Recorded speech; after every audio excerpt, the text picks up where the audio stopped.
कफ ज़्यादा बनता था, सांस नहीं आता था, जैसे दूध वगैरह नहीं खा पाता था पहले। इन्हेलर आपको कितनी बार लेना पड़ता था, वो भी पूरे दिन भर में या 24 घंटे में? इन्हेलर तो जितनी बार जीना चढ़ेगा उतनी बार लेना पड़ता था। मैं तो सोच रहा था कहीं बड़े वाले अस्थमा कहीं हॉस्पिटल से एडमिट होना पड़ेगा। मैं तो यही कहना चाहता हूँ जिसका कहीं भी इलाज नहीं होता अस्थमा का ना, बाहर होम्योपैथी से ले जाओ, वहाँ पे 3 महीने में बिल्कुल ठीक हो जाएंगे।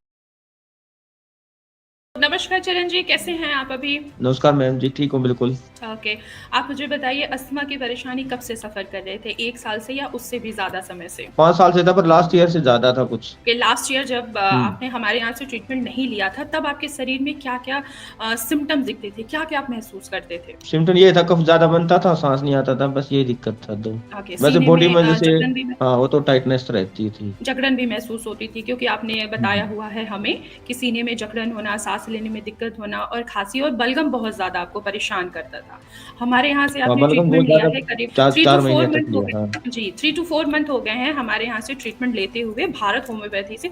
तो अभी कैसा महसूस कर रहे हैं आप? और अभी कौन-कौन से सिम्पटम जो हैं वो आपके पूरी तरीके से क्योर हो चुके हैं और आपको कैसा हाँ, लग तो रहा है? बहुत बढ़िया लग रहा है। अब तो मैं सारा दूध, जैसे दूध वगैरह नहीं खा पाता था पहले, खीर वगैरह, वो भी घी वगैरह वो खा पाता हूँ। अब कफ भी नहीं बनता, सांस में भी अभी मतलब कि जैसे मेरे को लगता है, पर मेरे को जैसे लगता है कि मेरे को इन्हें ले लेना पड़ेगा, उससे पहले मेरा बॉडी अपने आप ही क्योर करने लग शुरू शुरू हो जाती है, फिर लगता है कि अंदर से ठीक ओके। हो रहा हूँ। ओके, जब आपने हमारे यहाँ से ट्रीटमेंट नहीं स्टार्ट किया था, तो उससे पहले कौन-कौन सी ट्रीटमेंट आपने लिया है और इन्हेलर आपको कितनी बार लेना पड़ता था, वो भी पूरे दिन भर में या 24 घंटे में? इन्हें तो जितनी बार जीना चढ़ेगा उतनी बार लेना पड़ता था। अच्छा, जितनी बार आप जीना चढ़ते थे, सीढ़ियाँ चढ़ते थे, उतनी बार आपको इन्हेलर लेना पड़ता था। हाँ। अगर अभी आप सीढ़ियाँ चढ़ रहे हैं, तब तो नहीं इन्हेलर की ज़रूरत पड़ रही नहीं है नहीं अब नहीं, आपको? अब नहीं जरूरत पड़ रही, अब अब बिल्कुल जो आपको तो मैं तो बलगम घूम रहा नहीं हूँ। बन रहा? मेरी बलगम भी नहीं, मेरा कफ भी नहीं बन रहा। और अभी आपने बताया कि आपको 3 बजे रात को स्पेशली स्टीम लेना पड़ता था, तो क्या अभी स्टीम लेने की ज़रूरत पड़ रही है? नहीं जी, वो भी नहीं लेनी पड़ी। वो तो मेरे को ये नहीं पता मशीन रखी कहाँ घर पे, अब देख, अब पता नहीं कहाँ रख दी ओके, बच्चों ने मश उठा अब के। आपको इन्हेलर की बिल्कुल ज़रूरत नहीं है, ना ही स्टीम की ज़रूरत है। हाँ, कोई जरूरत नहीं, बिल्कुल भी। तो ड्यूरिंग ट्रीटमेंट हमने आपको कुछ डाइट वगैरह भी फ़ॉलो करने के लिए बोला था, तो क्या ड्यूरिंग ट्रीटमेंट आपने अच्छे से डाइट फ़ॉलो किया? हाँ, अच्छे से किया ना, क्योंकि मेरे को पता था मैं ठीक तो मेरे को होना ना। अब जैसे परहेज आपने लिखे थे ना, उसको मैं परहेज लाइट डाइट वही यूज किया मैंने। देखिए, आज आपने परहेज़ भी किया, प्रॉपर मेडिकेशन लिया है 3 टू 4 मंथ और रिज़ल्ट आपके सामने है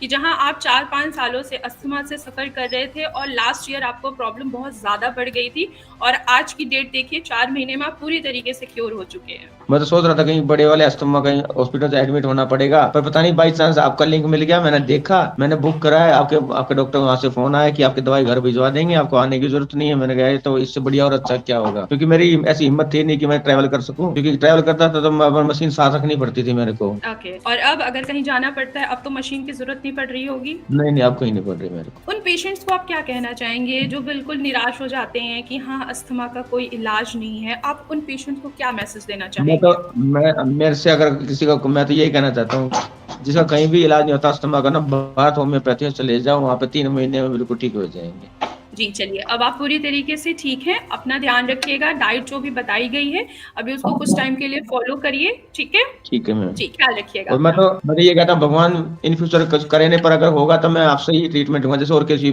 जैसे और भी आपकी बीमारियां ठीक करते हैं ना, इसलिए। जी, बिल्कुल, वैसे भी आपको अब कुछ नहीं होने वाला है, ठीक है? अगर इन फ्यूचर कुछ भी दिक्कत होती है, तो कॉन्टैक्ट ज़रूर करिएगा। ठीक है मैम।